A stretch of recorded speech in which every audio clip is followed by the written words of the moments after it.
चलिए शुरू करते हैं। देखिए पहले नंबर प्रश्न की बात कर लेते हैं। बोला जा रहा है आदि मानव ने सर्वप्रथम सीखा। तो आदि मानव ने सर्वप्रथम क्या सीखा था? अग्नि उत्पादन करने के लिए सीखा था। आदि मानव ने सर्वप्रथम अग्नि उत्पादन करने के लिए सीखा था। प्रश्न नंबर 2 में देख लेते हैं। प्रश्न नंबर 2 में बोला जा रहा है सिंधु घाटी सभ्यता की सर्वाधिक प्रमुख विशेषता थे। तो सिंधु घाटी सभ्यता की प्रमुख विशेषता क्या थी? तो सर्वाधिक प्रमुख विशेषता थी शहरी नियोजन। तो शहरी नियोजन इसका सही आंसर हो जाएगा। इसके बाद प्रश्न नंबर 3 की बात कर लेते हैं। देखिए प्रश्न नंबर 3 में कि इनमें से कौन सा स्थान हड़प्पा सभ्यता से संबंधित नहीं है। तो कौन सा हड़प्पा सभ्यता से संबंधित नहीं है बोला जा रहा है। तो हम्पी जो है ये हड़प्पा सभ्यता से संबंधित नहीं हो जाएगा। बाकी मोहनजोदड़ो, लोथल, कालीबंगन ये सब हड़प्पा सभ्यता से संबंधित हैं। इसके बाद प्रश्न नंबर 4 की बात कर लेते हैं। देखिए प्रश्न नंबर 4 में एक सिंधु घाटी सभ्यता के लोगों ने प्रचलित लिपि थी। तो सिंधु घाटी सभ्यता के लोगों की प्रचलित लिपि क्या थी? तो चित्रलिपि थी, यानी बहुत चित्रात्मक, यानी सिंबल के द्वारा प्रदर्शित किया जाता था, उस समय लिखा नहीं जाता था। इसके बाद प्रश्न नंबर 5 की बात कर लेते हैं। प्रश्न नंबर 5 में हड़प्पा सभ्यता के लोग निम्नलिखित पशुओं से किस पशु से अपरिचित थे? बोला जा रहा है अपरिचित थे। तो घोड़ा से अपरिचित थे, बाकी सांड से परिचित थे, हाथी से परिचित थे और बकरी से भी परिचित थे, लेकिन घोड़ा से अपरिचित थे। इसका प्रश्न नंबर 6 की बात कर लेते हैं। प्रश्न नंबर 6 में बोला जा रहा है, प्रश्न नंबर 6 में है, बोला जा रहा है पूर्व वैदिक कालीन सभ्यता समानतः किस प्रकार की सभ्यता थी? पूर्व वैदिक कालीन सभ्यता समानतः किस प्रकार की सभ्यता थी? पशुपालन संबंधी सभ्यता थी। इसके बाद प्रश्न नंबर हम लोग 7 की बात कर लेते हैं। प्रश्न नंबर 7 में बोला जा रहा है इनमें कौन सा प्राचीनतम हिंदू धर्म ग्रंथ है? तो कौन सा प्राचीनतम हिंदू धर्म ग्रंथ है? तो ऋग्वेद हो जाएगा। इसके बाद प्रश्न नंबर 8 में है। प्रश्न नंबर 8 में बोला जा रहा है निम्नलिखित में से कौन प्राकृतिक शक्तियों के प्रमुख उपासक थे? तो प्राकृतिक शक्तियों के प्रमुख उपासक की बात कर लेंगे, कौन हो जाएगा? ऋग्वेदिक आर्य हो जाएगा, ऋग्वेदिक आर्य। इसके बाद प्रश्न नंबर 9 की बात कर लेते हैं। प्रश्न नंबर 9 में एक सुप्रसिद्ध गायत्री मंत्र कहाँ से लिया गया है? तो सुप्रसिद्ध गायत्री मंत्र की बात कर लेंगे, कहाँ से लिया गया है? ऋग्वेद से लिया गया है। सुप्रसिद्ध गायत्री मंत्र ऋग्वेद से लिया गया है। इसके बाद प्रश्न नंबर 10 में देखिए बोला जा रहा है कि निम्नलिखित धर्म ग्रंथों का मिलान उससे संबंधित विषयों से करें। तो पहला क्या है? ब्राह्मण है। ब्राह्मण की बात कर लेंगे तो ये हो जाएगा वैदिक विचारों के तरीके से संबंधित हो जाएगा। उसके बाद उपनिषद जो है ये अधिभौतिक प्रश्नों के साथ संबंधित है। इसका अथर्ववेद है। अथर्ववेद की बात कर लेंगे तो लोक परंपराओं का संग्रह है। इसके बाद ऋग्वेद की बात करेंगे तो आवस्त के साथ भाषागत समानताएं हो जाएगा। उसके बाद प्रश्न नंबर हम लोग 11 की बात कर लेते हैं। प्रश्न नंबर 11 में त्रिपिटक किस धर्म की पवित्र पुस्तकें हैं? तो त्रिपिटक की बात कर लेंगे। त्रिपिटक जो है ये बौद्ध धर्म की सबसे पवित्र पुस्तकें हैं। इसके बाद प्रश्न नंबर 12 की बात कर लेंगे। बोला जा रहा है कि तीर्थंकर शब्द किस धर्म से संबंधित है? तीर्थंकर जो है ये जैन धर्म से संबंधित है। इसके बाद प्रश्न नंबर हम लोग 13 की बात कर लेते हैं। बोला जा रहा है भगवान बुद्ध ने अपना पहला धर्म उपदेश कहाँ दिया था? महात्मा बुद्ध ने अपना पहला धर्म उपदेश कहाँ दिया था? सारनाथ में दिया था, अपने 5 मित्र को दिया था। इसके बाद प्रश्न नंबर 14 की बात कर लेते हैं। प्रश्न नंबर 14 में मगध का कौन सा शासक गौतम बुद्ध का समकालीन था? तो मगध का कौन सा शासक गौतम बुद्ध का समकालीन हुआ करते थे? चंद्रगुप्त मौर्य जो है ये गौतम बुद्ध के समकालीन हुआ करते थे। इसके बाद प्रश्न नंबर हम लोग 15 की बात कर लेते हैं। बोला जा रहा है मकदूनिया के सिकंदर और पोरस के बीच प्रसिद्ध लड़ाई किस नदी के तट पर हुई? तो किस नदी के तट पर हुई थी? चेनाब नदी के तट पर हुई थी। इसके बाद प्रश्न नंबर हम लोग 16 की बात कर लेते हैं। प्रश्न नंबर 16 में सुप्रसिद्ध पुस्तक इंडिका के यूनानी लेखक मेगास्थनीज किस राजा के राजदूत थे? तो किसके थे? सेल्यूकस निकेटर के थे, सेल्यूकस निकेटर। इसके बाद प्रश्न नंबर 17 की बात कर लेते हैं। बोला जा रहा है कौटिल्य रचित अर्थशास्त्र किस विषय से संबंधित पुस्तक हैं? किससे? तो राजकार्य के सिद्धांत एवं प्रयोग से संबंधित है। इसके बाद प्रश्न नंबर 18 की बात कर लेते हैं। बोला जा रहा है किस प्राचीन भारतीय शासक को आधुनिक लेखकों के ने राजश्री निवास में भिक्षु माना है? किसने माना है? तो अशोक ने माना है, अशोक। इसके बाद प्रश्न नंबर 19 की बात कर लेते हैं। देखिए प्रश्न 19 में बोला जा रहा है अशोक के धर्म का प्रमुख विषय क्या है? अशोक के धर्म का प्रमुख विषय की बात कर लेंगे तो शांति और अहिंसा हो जाएगा।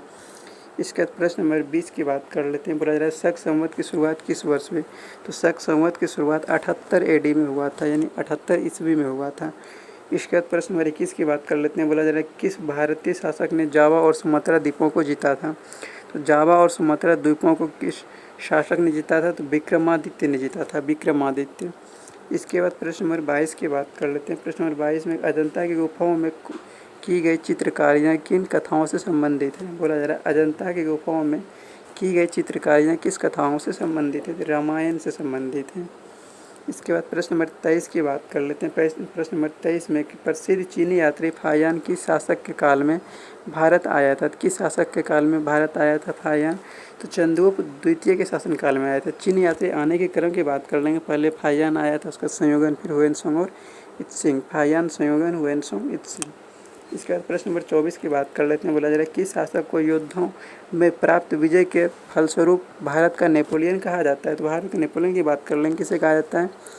समुद्रगुप्त को कहा जाता है, समुद्रगुप्त को। इसका प्रश्न नंबर 25 की बात कर लेते हैं। प्रश्न नंबर 25 में है निम्नलिखित में से किस जोड़ी का सही मिलान नहीं है? तो सही मिलान नहीं है बोला जा रहा है, तो इसका सही आंसर हो जाएगा आर्यभट्ट पंच सिद्धांतिका। ये इसमें गलत है। बाकी बात कालिदास अभिज्ञान शकुंतलम ये सही है। विशाखादत्त मुद्राराक्षस ये सब सही है।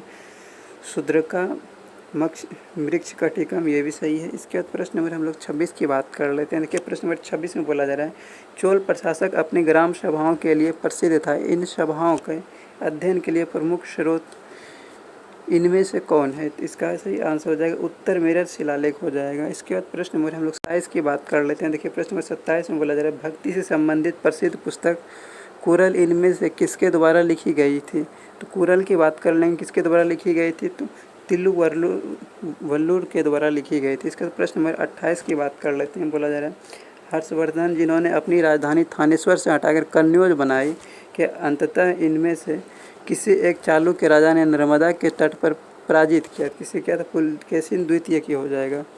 इसके बाद प्रश्न नंबर हम लोग 29 की बात कर लेते हैं। देखिए प्रश्न 29 में बोला जा रहा है किसने खिलाफत आंदोलन को हिंदू मुस्लिम एकता कायम करने के एक अवसर के रूप में देखा जो 100 वर्षों में भी संभव नहीं हो सका? कौन हो जाएगा? गांधी जी हो जाएगा।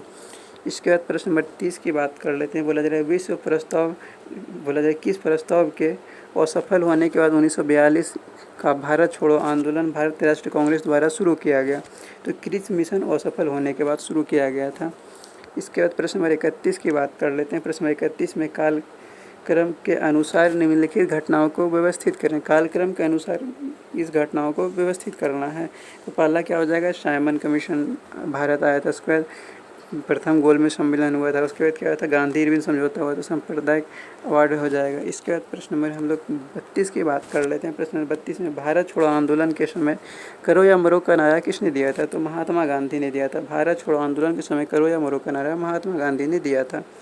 इसके बाद प्रश्न नंबर 33 की बात कर लेंगे। बोला जा रहा है नरम एवं गरम दल के विभाजन के समय 1907 भारतीय राष्ट्रीय कांग्रेस के अध्यक्ष कौन थे? तो कौन थे? रास बिहारी घोष थे। इसके बाद प्रश्न नंबर हम लोग 34 की बात कर लेते हैं। देखिए प्रश्न नंबर 34 में 1929 के सुधार अधिनियम के तहत कार्यकलापों की जांच के लिए गठित साइमन कमीशन का भारतीयों ने बहिष्कार किया। क्यों किया था? क्योंकि इसमें एक भी भारतीय शामिल नहीं था। इसके बाद प्रश्न नंबर 35 की बात कर लेते हैं। प्रश्न नंबर 35 में निम्नलिखित का इसका मिलान करना है। मिलान करने की बात कर लेंगे तो महात्मा गांधी जो है ये दांडी मार्च से संबंधित है। जवाहरलाल नेहरू जो है इसकी बात कर लेंगे तो लाहौर का पूर्ण स्वराज प्रस्ताव पारित किया था। इसके बाद अब्दुल गफ्फार खान की बात कर लेंगे तो ये हो जाएगा रेड शर्ट आंदोलन से संबंधित है। उसके बाद सरदार वल्लभ भाई पटेल की बात कर लेंगे तो बारदोली आंदोलन से संबंधित है ये। इसके बाद प्रश्न नंबर 36 की बात कर लेते हैं। देखिए प्रश्न नंबर 36 में भारतीय राष्ट्रीय कांग्रेस के त्रिपुरी अधिवेशन 1939 में सुभाष चंद्र बोस ने अध्यक्ष पद के चुनाव में गांधी समर्थित किस उम्मीदवार को हराया था? किस उम्मीदवार को हराया था? पट्टाभी सीतारमैया को हराया था। पट्टाभी सीतारमैया। इसके बाद प्रश्न नंबर हम लोग 37 की बात कर लेते हैं। बोला जा रहा है निम्नलिखित का मिलान करें किस आधार पर इन क्रांतिकारियों का अंत हुआ? किस पर हुआ था? तो इसका सही आंसर हो जाएगा ए नंबर हो जाएगा। यानी जतिन दास जो है ये भूख हड़ताल से इसका मृत्यु हुआ था। चंद्रशेखर आज़ाद की बात कर लेंगे मुकाबले में इसका मृत्यु हुआ था। इसके बाद भगत सिंह की बात कर लेंगे इसे फांसी दिया गया था। इसके बाद कल्पना दत्त की बात कर लेंगे तो आजीवन कारावास इसको मिला था। इसके बाद प्रश्न नंबर 38 की बात कर लेते हैं। देखिए प्रश्न नंबर 38 में बोला जा रहा है कि भारतीय राष्ट्रीय कांग्रेस के प्रथम मुस्लिम अध्यक्ष कौन थे? तो भारतीय राष्ट्रीय कांग्रेस के प्रथम मुस्लिम अध्यक्ष की बात कर लेंगे तो कौन हो जाएगा? इसका सही आंसर हो जाएगा बदरुद्दीन तैयब जी हो जाएगा। बदरुद्दीन तैयब जी। इसके बाद हम लोग प्रश्न 39 की अगर बात कर लेते हैं। देखिए प्रश्न 39 में बोला जा रहा है कि भारतीय राष्ट्रीय कांग्रेस के प्रथम मुस्लिम अध्यक्ष कौन थे? भारतीय राष्ट्रीय कांग्रेस के प्रथम मुस्लिम अध्यक्ष की बात कर लेंगे कौन हो जाएगा? बदरुद्दीन तैयब जी थे। इसके बाद हम लोग प्रश्न नंबर 39 की बात कर लेते हैं। बोला जा रहा है 13 अप्रैल 1919 में जालियांवाला बाग हत्याकांड, जिसमें भीषण हत्याकांड हुआ, का उद्देश्य क्या था? तो जालियांवाला बाग हत्याकांड की बात कर लेंगे। उसका उद्देश्य क्या था? लोकप्रिय नेताओं की गिरफ्तारी का विरोध था। इसके बाद हम लोग प्रश्न नंबर 40 की बात कर लेते हैं। बोला जा रहा है संविधान की प्रारूप समिति के सभापति कौन थे? संविधान के प्रारूप समिति के सभापति की बात कर लेंगे तो कौन थे? डॉक्टर भीमराव अंबेडकर जी थे। इसके बाद हम लोग प्रश्न नंबर 41 की बात कर लेते हैं। देखिए प्रश्न नंबर 41 में है भारत की स्वतंत्रता प्राप्ति समय कांग्रेस के अध्यक्ष कौन थे? तो स्वतंत्रता प्राप्ति के समय कांग्रेस के अध्यक्ष की बात कर लेंगे तो कौन थे? जे.वी. कृपलानी हुआ करते थे, जे.वी. कृपलानी। इसके बाद प्रश्न नंबर हम लोग 42 की बात कर लेते हैं। देखिए प्रश्न 42 में एक कायरता और अहिंसा ज़्यादा देर साथ नहीं चल सकते, जैसे कि आग और पानी। इस वाक्य मतलब किसने कहा था? महात्मा गांधी ने कहे थे। इसके बाद हम लोग प्रश्न नंबर 43 की बात कर लेते हैं। देखिए प्रश्न नंबर 43 में महात्मा गांधी ने प्रथम सत्याग्रह आंदोलन कहाँ से शुरू किया था? तो महात्मा गांधी ने प्रथम सत्याग्रह आंदोलन की बात कर लेंगे तो ये चंपारण से ही शुरू कर दिए थे 1917 ईस्वी में। इसके बाद प्रश्न नंबर 44 की बात कर लेते हैं। बोला जा रहा है गांधी जी ने चंपारण सत्याग्रह का लक्ष्य क्या था? तो गांधी जी ने जो चंपारण सत्याग्रह किए थे इसका लक्ष्य क्या रखा गया था? तो नील उत्पादकों की समस्याओं का समाधान करना था। नील उत्पादकों की समस्या का समाधान करना था। इसके बाद हम लोग अब चलते हैं पॉलिटिकल साइंस की बात कर लेते हैं। इसमें पहले नंबर प्रश्न है कि 1922 में किस भारतीय राजनीतिक नेता ने मांग की थी कि भारत की जनता स्वयं अपने भविष्य का निर्धारण करेगी? किसने किए थे?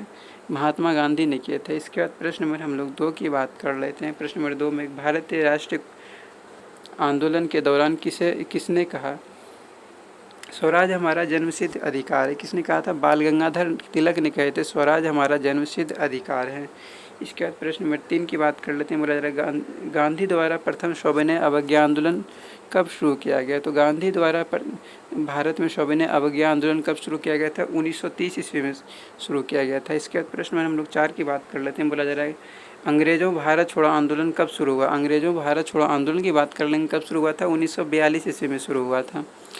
इसके बाद हम लोग प्रश्न नंबर 5 की बात कर लेते हैं। बोला जा रहा है कि निम्न में से किसकी सिफारिश पर संविधान सभा का गठन किया गया? तो किसकी सिफारिश पर संविधान सभा का गठन किया गया था? तो कैबिनेट मिशन की सिफारिश पर संविधान सभा का गठन किया गया था। उसके बाद हम लोग प्रश्न नंबर 6 की बात कर लेते हैं। बोला जा रहा है संविधान सभा की पहली बैठक कब हुई थी? तो संविधान सभा की पहली बैठक की बात कर लेंगे तो कब हुआ था? 9 दिसंबर 1946 ईस्वी में हुआ था। इसके बाद प्रश्न नंबर 7 की बात कर लेते हैं। बोला जा रहा है संविधान सभा का अस्थायी अध्यक्ष किसे चुना गया? तो संविधान सभा का अस्थायी अध्यक्ष की बात कर लेंगे किसे चुना गया था? डॉक्टर सच्चिदानंद सिन्हा को चुना गया था। इसके बाद प्रश्न नंबर 8 में बोला जा रहा है संविधान सभा के अस्थायी अध्यक्ष कौन थे? तो अस्थायी अध्यक्ष की बात कर लेंगे तो कौन थे? डॉक्टर राजेंद्र प्रसाद थे।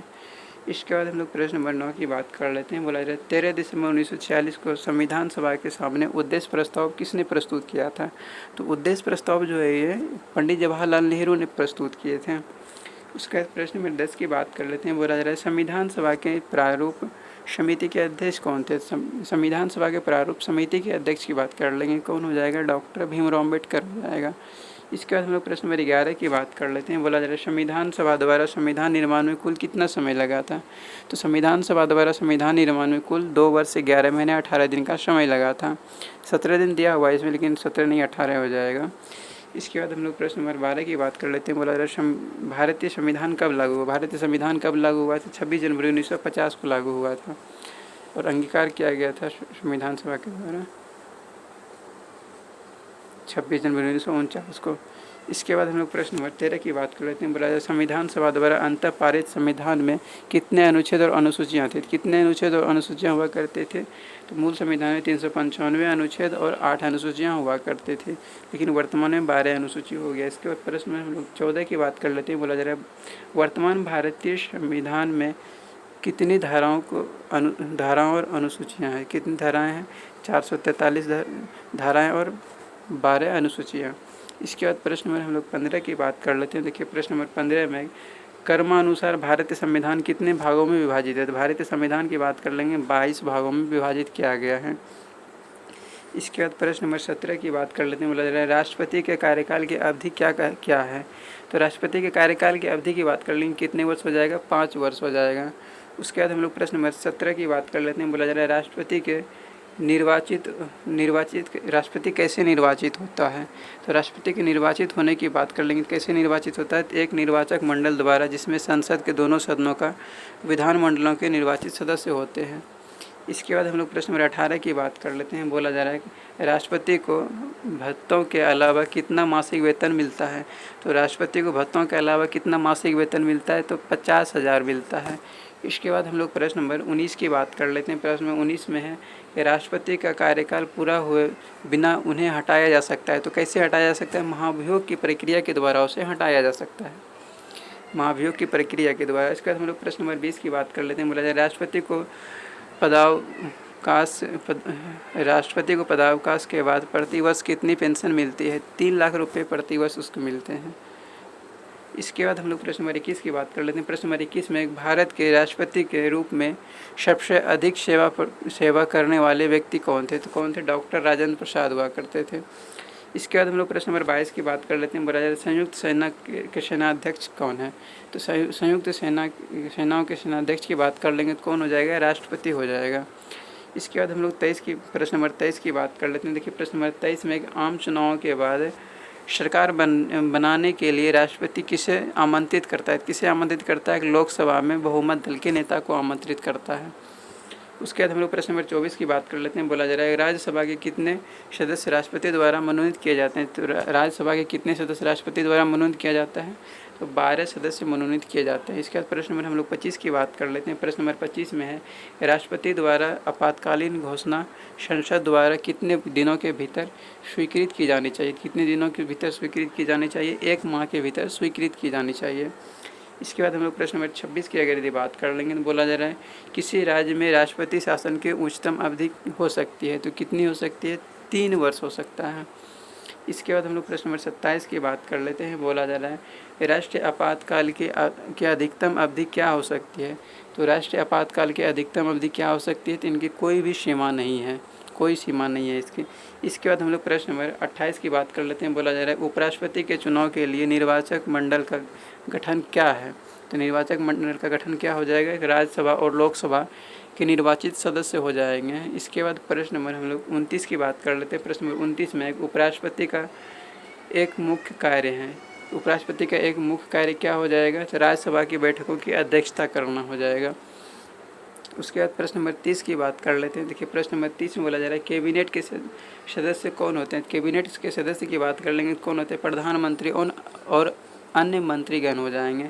इसके बाद प्रश्न नंबर 31 की बात कर लेते हैं। बोला जा रहा है सामूहिक रूप से कैबिनेट के उत्तरदायी कौन है? तो सामूहिक रूप से कौन हो जाएगा? लोकसभा के प्रति हो जाएगा। इसके बाद प्रश्न नंबर 32 की बात कर लेते हैं। बोला जा रहा है भारत का प्रथम उप प्रधानमंत्री कौन था? तो कौन? तो सरदार वल्लभ भाई पटेल थे। इसके बाद प्रश्न नंबर हम लोग 33 की बात कर लेते हैं। बोला जा रहा है संसद का उच्च सदन कौन सा है? संसद का उच्च सदन की बात कर लेंगे तो कौन हो जाएगा? राज्यसभा हो जाएगा। उसके बाद प्रश्न नंबर 34 की बात कर लेते हैं। बोला जा रहा है संसद का कौन सा सदन अस्थायी सदन के रूप में जाना जाता है?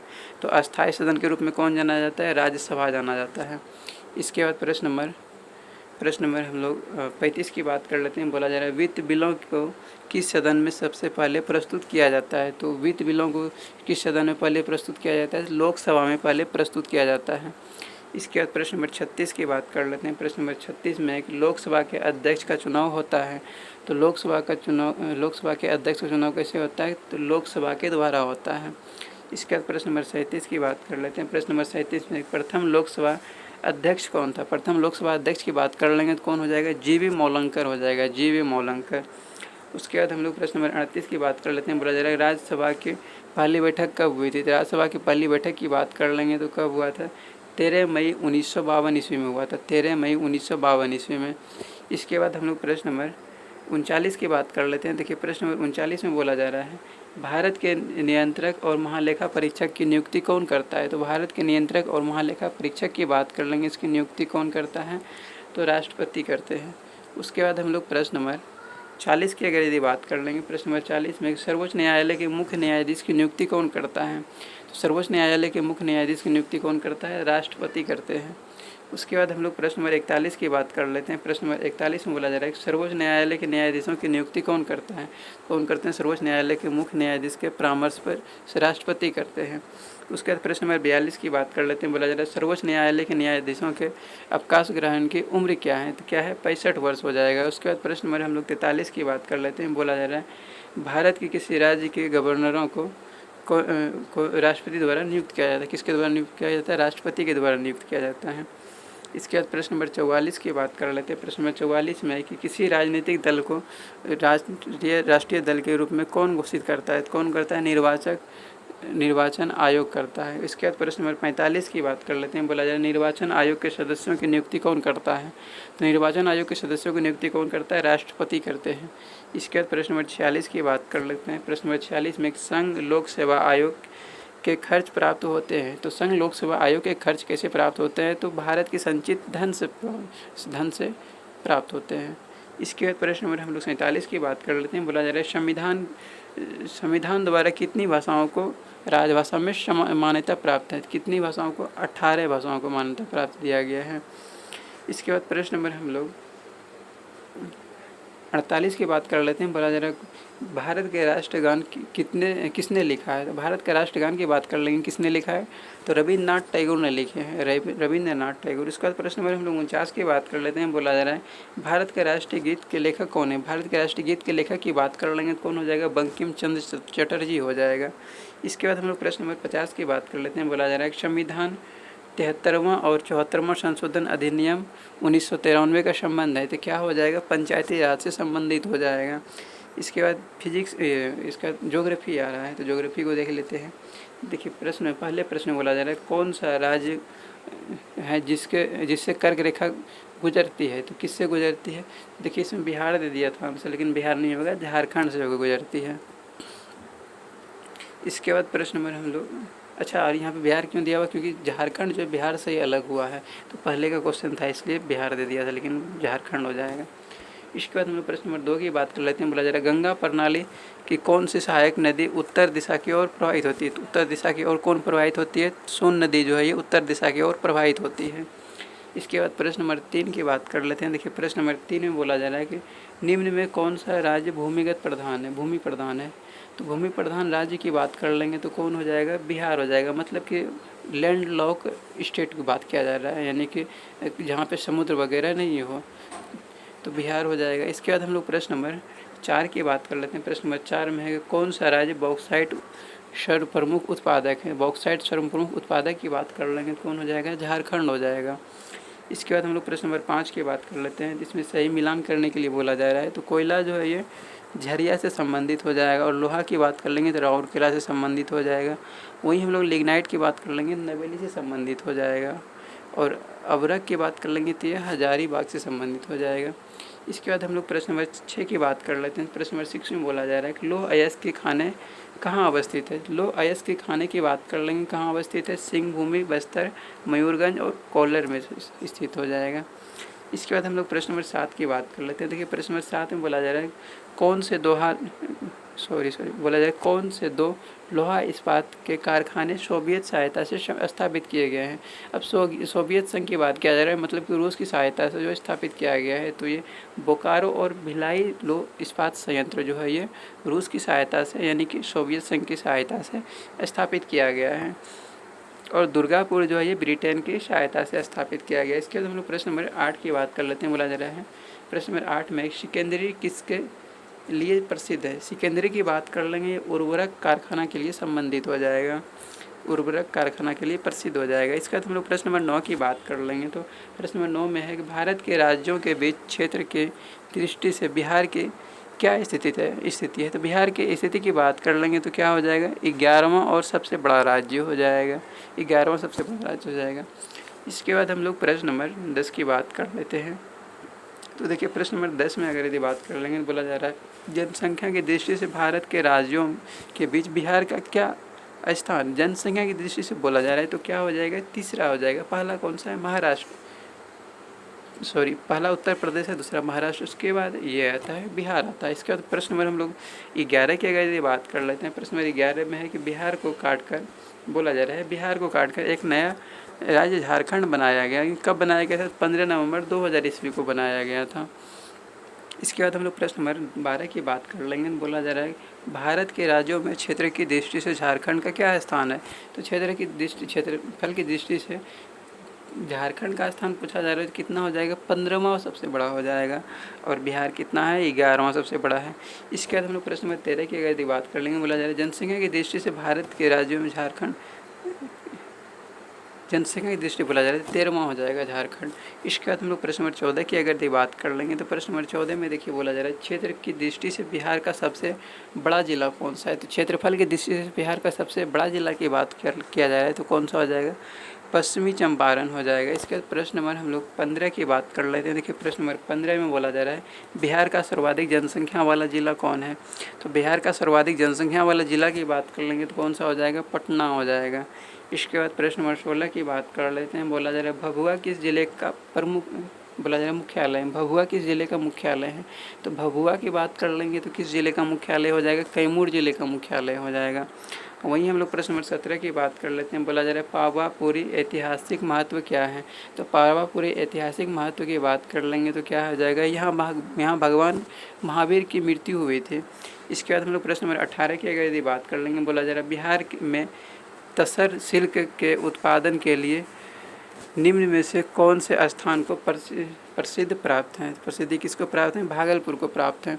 वहीं हम लोग प्रश्न नंबर 19 की बात कर लेते हैं। देखिए प्रश्न नंबर 19 में बोला जा रहा है निम्न में से कौन सा राज्य जूट का महत्वपूर्ण उत्पादक राज्य है। तो जूट का महत्वपूर्ण उत्पादक राज्य की बात कर लेंगे कौन हो जाएगा, बिहार हो जाएगा। वही हम लोग प्रश्न नंबर 20 की अगर यदि बात कर लेते हैं। देखिए प्रश्न नंबर 20 में बोला जा रहा है कि हाल फिलहाल में एक नए railway zone east central railway का निर्माण किया गया। तो कहाँ पर किया गया, ये हाजीपुर में किया गया है। इसके बाद प्रश्न नंबर 21 की बात कर लेते हैं। देखिए प्रश्न नंबर 21 में है कौन से दो स्थान राष्ट्रीय राजमार्ग NH-28 से संबंधित है। NH-28 की बात किया जा रहा है तो बरौनी और लखनऊ से संबंधित हो जाएगा।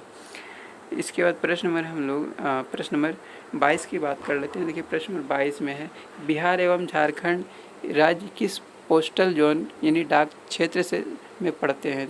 किस में पढ़ते हैं, 8वें डाक क्षेत्र में पड़ता है, यानी पोस्टल जोन की बात कर लेंगे कितना हो जाएगा, 8 हो जाएगा। उसके बाद प्रश्न नंबर हम लोग 23 की बात कर लेते हैं। देखिए प्रश्न नंबर 23 में है कि निम्न में से कौन सी परियोजना बिहार राज्य से संबंधित है। कौन सी परियोजना बिहार राज्य से संबंधित है, कोसी परियोजना जो है ये बिहार राज्य से संबंधित है। और कोसी नदी जो है ये बिहार के शोक कहा जाता है, बिहार का शोक कहा जाता है कोसी को। इसका प्रश्न नंबर हम लोग 24 की बात कर लेते हैं। प्रश्न नंबर 24 में किन राज्यों में दामोदर घाटी निगम की अधिकांश परियोजनाएं स्थित हैं। तो दामोदर घाटी निगम की बात कर लेंगे तो झारखंड एवं पश्चिमी बंगाल में है। इसके बाद प्रश्न नंबर हम लोग 25 की बात कर लेते हैं। देखिए प्रश्न नंबर 25 में बोला जा रहा है भारतीय ड्रग्स एवं फार्मास्यूटिकल लिमिटेड कहाँ स्थित है। कहाँ पर स्थित है, मुजफ्फरपुर में स्थित है। उस वहीं हम लोग प्रश्न नंबर 26 की अगर बात कर लेंगे। प्रश्न नंबर 26 में कांटी थर्मल प्लांट कहाँ स्थित है। कांटी थर्मल प्लांट की बात कर लेंगे कहाँ पर स्थित है, तो ये मुजफ्फरपुर में स्थित है। इसके बाद प्रश्न नंबर हम लोग 27 की अगर बात कर लेंगे। प्रश्न नंबर 27 में एक निम्न में से कौन सी प्रमुख खरीफ फसल है। कौन सी प्रमुख खरीफ फसल हो जाएगा, तो कोसी नदी हो जाएगा। सॉरी क्या बोला जाए, निम्न में से कौन सी प्रमुख खरीफ फसल है, ये तो खैर क्वेश्चन ही गलत दिया गया है, ये गलत है। प्रश्न नंबर 28 की अगर बात कर लेंगे। प्रश्न नंबर 28 में किसे बोला जाए, किसे प्रायः बिहार का शोक कहा जाता है। सबको पता है कोसी नदी को कहा जाता है। देखिए यही वाला ऑप्शन जो है ना, वो पहले 27 नंबर प्रश्न में भी दे दिया था, इसलिए वो गलत हो गया, उसका ऑप्शन ही नहीं दिया है। और वहीं हम लोग प्रश्न नंबर 29 की बात कर लेते हैं। प्रश्न नंबर 29 में एक खगोलीय इकाई औसत दूरी है। खगोलीय इकाई औसत दूरी की बात कर लेंगे तो ये हो जाएगा पृथ्वी एवं सूर्य के बीच की हो जाएगा, पृथ्वी एवं सूर्य के बीच की। उसके बाद प्रश्न नंबर हम लोग 30 की बात कर लेते हैं। बोला जा रहा है हम सदैव चंद्रमा का चेहरा देखते हैं क्यों देखते हैं, क्योंकि यह पृथ्वी का चक्कर काटने तथा अपनी दूरी पर परिक्रमा करने में समान समय लेता है। और वही हम लोग प्रश्न नंबर हम लोग 31 की बात कर लेंगे। प्रश्न नंबर 31 में है कि निम्न में से कौन कभी भी सूर्य की सीधी या ऊर्ध्वाधर किरणों को प्राप्त नहीं करेगा। तो कौन नहीं करेगा, ये जम्मू जो है ये नहीं करेगा। इसका प्रश्न नंबर हम लोग 32 की बात कर लेते हैं। बोला दिन एवं रात की लंबाई अंतर बढ़ता जाता है जैसे जैसे कोई बढ़ता है, तो क्या हो जाएगा, विषुवत रेखा से ध्रुव की ओर बढ़ता है। इसके बाद प्रश्न नंबर अब देखिए अर्थशास्त्र आ रहा है, यानी इकोनॉमिक्स आ गया। तो देखिए इकोनॉमिक्स का पहला प्रश्न बोला जा रहा है कि पहले प्रश्न में अर्थशास्त्र में ग्रेस्म का नियम संबंधित है। ग्रेस्म का नियम की बात कर लेंगे तो करेंसी के चलान से संबंधित हो जाएगा। वही हम लोग प्रश्न नंबर 2 की बात कर लेते हैं। बोला जा रहा है क्रेता बाजार ऐसे स्थान को घोषित करता है जहाँ वस्तुएं प्रौद्योगिकी दरों का उपलब्ध होती है। इसके बाद प्रश्न नंबर हम लोग 3 की बात कर लेते हैं। बोला जा रहा है मिश्रित अर्थव्यवस्था का अर्थ अस्तित्व है। तो मिश्रित अर्थव्यवस्था की बात कर लेंगे तो ये हो जाएगा सार्वजनिक क्षेत्र एवं निजी क्षेत्र के बीच हो जाएगा। इसके बाद देखिए प्रश्न नंबर 4 की बात कर लेते हैं। बोला जा रहा है कि भारतीय अर्थव्यवस्था में संयुक्त क्षेत्र क्या है। संयुक्त क्षेत्र की बात कर लेंगे तो किसी उद्यम को जिसका स्वामित्व संयुक्त रूप से निजी क्षेत्र एवं सार्वजनिक क्षेत्र के पास हो संयुक्त क्षेत्र कहलाता है। वही हम लोग प्रश्न नंबर 5 की बात कर लेते हैं। देखिए प्रश्न नंबर 5 में है किसी देश में बोला जा रहा है किसी देश में रहन सहन के स्तर में परिवर्तन निम्न में से किसमें परिवर्तनों द्वारा प्रतिबिंबित होता है। किसमें होता है स्थिर मूल्यों पर प्रति व्यक्ति आय में परिवर्तन द्वारा होता है। वही हम लोग प्रश्न नंबर 6 की बात कर लेते हैं। बोला जा रहा है निम्न कथनों में कौन सा हरित क्रांति की प्राकृतिक को सटीक ढंग से वर्णित करता है। तो कौन करता है अधिक उपज देने वाली किस्मों का कार्यक्रम हो जाएगा। इसके बाद प्रश्न नंबर 7 की बात कर लेते हैं। बोला जा रहा है निम्न में से कौन श्रम अधिनियम भारत में कृषि श्रम के हितों का संरक्षण करता है। कौन करता है न्यूनतम मजदूरी अधिनियम 1948 हो जाएगा। इसके बाद हम लोग प्रश्न नंबर 8 की बात कर लेते हैं। बोला जा रहा है बेरोजगारी। बोला जाए बेरोजगारी में निम्न 4 प्रकारों में कौन सा एक भारतीय अर्थव्यवस्था के लिए अधिक घातक है। कौन हो जाएगा शिक्षित वर्गों के बीच शहरी बेरोजगारी हो जाएगा। शिक्षित वर्गों के बीच शहरी बेरोजगारी। वही हम लोग प्रश्न नंबर 9 की बात कर लेते हैं। बोला जा रहा है उदारीकरण अवधि में भारत के सकल कर राजस्व में प्रत्यक्ष करों का हिस्सा है तो क्या हो जाता है बढ़ गया है। इसके बाद प्रश्न नंबर 10 की बात कर लेते हैं। बोला जा रहा है एक वित्त विधेयक। बोला जा रहा है एक वित्त विधेयक वह विधेयक है जो आगामी वित्तीय वर्ष के लिए केंद्र सरकार के वित्तीय प्रस्तावों को प्रभावी बनाने हेतु प्रति वर्ष प्रस्तुत किया जाता है। इसके बाद प्रश्न नंबर हम लोग 11 की बात कर लेते हैं। प्रश्न नंबर 11 में है निम्न में से कौन सा एक वर्तमान में भाग के आयात का महत्वपूर्ण मद नहीं है। तो कौन हो जाएगा खाद्यान्न हो जाएगा। खाद्यान्न। इसके बाद प्रश्न नंबर हम लोग 12 की बात कर लेते हैं। बोला जा रहा है निम्न क्षेत्र में कौन सा एक क्षेत्र व्यापार में भारत में सबसे बड़ा भागीदार है। तो क्या हो जाएगा यूरोपीय संघ हो जाएगा। यूरोपीय संघ। वहीं हम लोग प्रश्न नंबर 13 की बात कर लेते हैं। बोला जा रहा है निम्न में से कौन केंद्रीय कर राजस्व का स्रोत नहीं है। केंद्रीय कर राजस्व का स्रोत नहीं है तो कौन हो जाएगा संपत्ति कर हो जाएगा। संपत्ति कर।